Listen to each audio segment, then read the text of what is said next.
झारखंड विधानसभा से कल एक विधेयक पास हुआ है और उस विधेयक का नाम है झारखंड प्रतियोगिता परीक्षा 2023। विधेयक जो है वहाँ विधानसभा से पारित हुआ है। अब इसको लेकर के एक बड़ी राजनीति शुरू हुई है और बाबूलाल मरांडी ने इसे काला कानून बताया है। मेरा नाम अंजनी है और आप देख रहे हैं समाचार प्लस। इस विधेयक को लेकर बीजेपी की जो रणनीति है उसकी पूरी जानकारी हम आपको देते हैं। झारखंड विधानसभा से झारखंड राज्य प्रतियोगिता परीक्षा 2023 विधेयक पास होता है और इसको लेकर बीजेपी ने देर रात तक रणनीति बनाती रही और सुबह होते ही ये जानकारी आई कि अब राजभवन पहुंचेगा बीजेपी का शिष्टमंडल।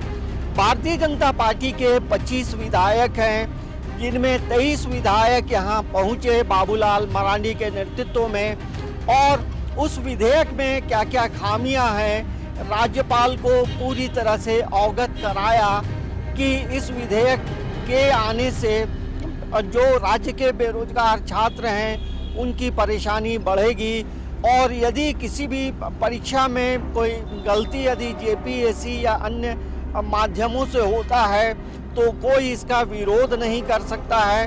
तो कई अलग अलग बातों की जानकारी जो है बाबूलाल मरांडी ने दिया और आप समझ सकते हैं कि ये तमाम चीज़ें जो है एक रणनीति के तहत हो रही हैं, क्योंकि ये जो विधेयक है वो राजभवन भी आएगा और राजभवन में विधेयक आने से पहले भारतीय जनता पार्टी के 23 विधायक बाबूलाल मरांडी के नेतृत्व में आते हैं और पूरी एक जानकारी जो है वो राज्यपाल सीपी राधाकृष्णन को देते हैं। एक सबसे बड़ा सवाल ये है कि देश में कई ऐसे राज्य हैं जहां बीजेपी की सरकार है, वहां बीजेपी का शासन है।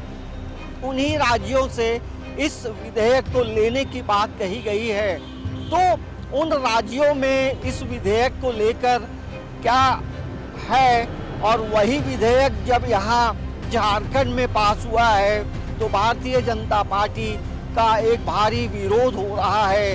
तो अब देखना ये होगा कि इस विधेयक को लेकर अब बीजेपी जो है जन जन तक पहुँचना चाहती है, ये कहना बाबूलाल मरांडी का है, क्योंकि बाबूलाल मरांडी ने बताया है कि ये जो विधेयक है ये कहीं से भी उचित नहीं लगता है। जिस तरह से बताया गया है कि यदि कोई क्वेश्चन पेपर लीक करता है तो या परीक्षा को लेकर किसी तरह का कोई हंगामा खड़ा होता है, विरोध होता है, तो सीधे गिरफ्तारी होगी और जेल में डाला जाएगा।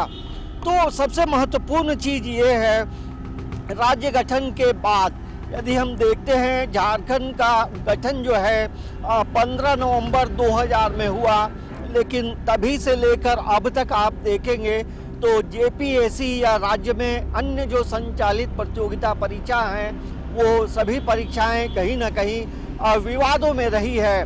और वैसे समय में भारतीय जनता पार्टी भी सरकार में रही है और तमाम लोगों को पता है कि उस वक्त जो जेपीएससी के जो अध्यक्ष हुआ करते थे वो दिलीप प्रसाद थे और वो होटवार जेल की सज़ा भी खटे हैं।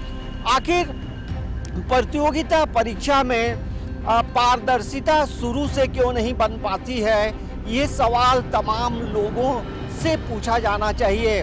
लेकिन अब इस विधेयक को लेकर जिस तरह से भारतीय जनता पार्टी ने रणनीति के तहत राजनीति आगे करेगी, ये देखना बड़ा दिलचस्प होगा कि उस विधेयक को लेकर राज्यपाल सीपी राधाकृष्णन क्या आगे करते हैं। ये देखना बड़ा दिलचस्प होगा, क्योंकि कई ऐसे विधेयक जब यहाँ पूर्व में आप देखेंगे कई विधेयक यहाँ राजभवन भेजे गए तो उस विधेयक को वापस भेजा गया और कहीं ना कहीं यहाँ राज्य में झारखंड मुक्ति मोर्चा, कांग्रेस पार्टी, राजद की सरकार है, गठबंधन की सरकार है।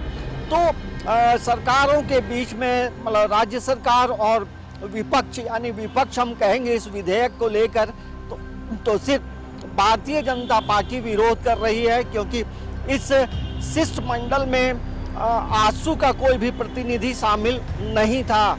लेकिन 25 विधायकों में 23 विधायक मौजूद थे, 3 अनुपस्थित रहे थे। तो अब देखना ये होगा कि बाबूलाल मरांडी के नेतृत्व में इस विधेयक को लेकर जो विरोध प्रदर्शन अब हो रहा है, अब आगे इस विधेयक का क्या होगा ये देखना बड़ा दिलचस्प होगा। तो आप देखते रहिए समाचार प्लस। नमस्कार।